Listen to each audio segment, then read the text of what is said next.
লাগবে মা, তুমি আর কোথাও যাবে না? হ্যাঁ, এখানে আসো, এই যে এখানে এখানে আছো, এখানে দেখেছো কেমন কথা শোনে? শো শো, এখানে ফ্যানের তলায় শুলে তোমাকে আর মশা কামড়াবে না। So hello friends, good morning, welcome back to my channel. আমি আমার ব্লগটা এখান থেকে শুরু করছি। ঘড়িতে বাজে 9টা আর আমার মিনি সোনা খেতে বসে গেছে। আমার মিনি সোনা যেদিন থেকে এসছে আমি সেদিন থেকেই মাছ এনে ফ্রিজে রেখে দিয়েছি। ও যদিও 2 দিন ঠিক মতো থাকেনি, এখন 2 দিন ধরে এখানেই থাকে, কিন্তু ও রাত্রিরে থাকে না আর আমিও ওকে জোর করি না। কেন জানো তো? ও যখন রাত্রিরে এখানে থাকবে, আমরা যখন দরজা বন্ধ করে ঘুমাই, ওর কিন্তু যেহেতু ওর চেহারাটা ভালো, ও কোনো মতেই গ্রিল দিয়ে বেরোতে পারবে না। সেই কারণে আমি ওকে রাত্রিরে রাখি না, মানে ও থাকে না তাই রাখি না। আর এইদিকে খেয়ে দেয় দেখো, সারাদিন ও 2-3 বার করে খাবে আর ঘুমাবে। তো যাক গিয়ে আমার এইদিকে ভাতও ফুটে গেছে মানে আমার ভাত হয়ে গেছে, জাস্ট নামাবো। আর আজকের রান্নার মেনু ছিল মুসুরির ডাল, চাটনি আর মাংস। পুরোটাই ছেলের ইচ্ছায় হলো, ডালটা আমার ইচ্ছে। ছেলে বলেছিল আজকে মাংস খাবে, মানে মধ্যখানে 2 দিন মাংস খাওয়া হয়নি, তো ও বললো মা মাংস খাবো, তা ওকে দিয়েই মাংসটা আনানো হয়েছিল। আর তোমার দাদাভাইয়ের জন্য এখানে মাংস কষা তুলে রেখেছি। দাদাভাই ঝোলের মাংস একদমই খায় না।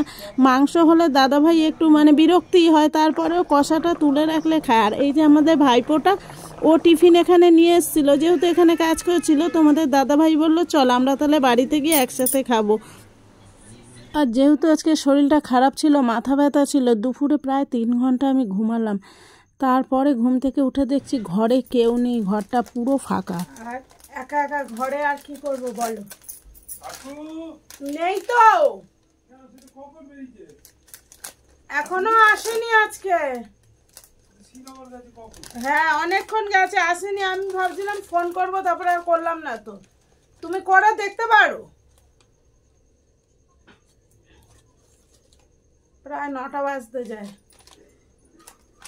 একটু আগে একটা চা খেয়েছি, ঠিক আছে। আবার এখন এইটা নিয়ে এলাম, মানে মাথা ব্যথা করে যাচ্ছে। আমি জানি কিছুটা গ্যাস থেকেও মাথা ব্যথা হচ্ছে, কিছুটা ঠান্ডা থেকেও। আমি তো জানি এক্ষুনি আরেকটাও প্যান্ডি খাবো। প্যান্ডি ঘরে থাকলে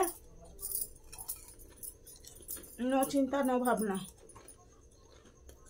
আবার চা করে নাছি, 10 মিনিট হয়নি।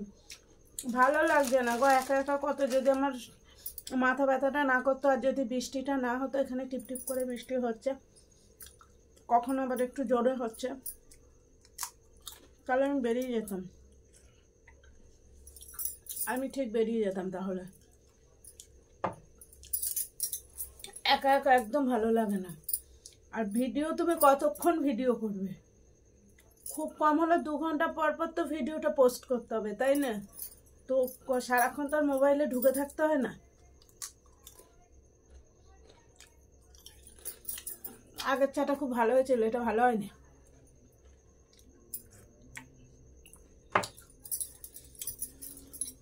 ভাত তরকারি করা, ওবেলার মাংস আছে, ডালটা পুরো ধরা আছে, চাটনি অল্প একটু আছে, তো ভাতটাও রয়েছে। বেলায় ভাত করি তো আমি, কিন্তু ভাত ফ্রিজে রাখি না, ভাতটা বেশ গরম গরম থাকে। আর এতটাও তো গরম পড়েনি আজকে। তো আমার কি মনে হয় বলো তো, আমার আরও মাথা ব্যথার কারণ ওই যে বাইকের হাওয়াটা লেগেছিল। গত পরশু যে দাদার সঙ্গে গেছিলাম, ওই যে বললাম না আমাকে নিয়ে গেল, তারপরে সেই হরিনামে নিয়ে গেল, ওই দিনেও স্নান করে বাইকে গেছে, একটু ঠান্ডা ঠান্ডা ছিল, ওই একটা ঠান্ডা লেগেছে। আরও মানে খালের ধারে বসা হয়েছে, ওই একটা ঠান্ডা লেগেছে। আইসক্রিম খাওয়া হয়েছে রাত্রিরে।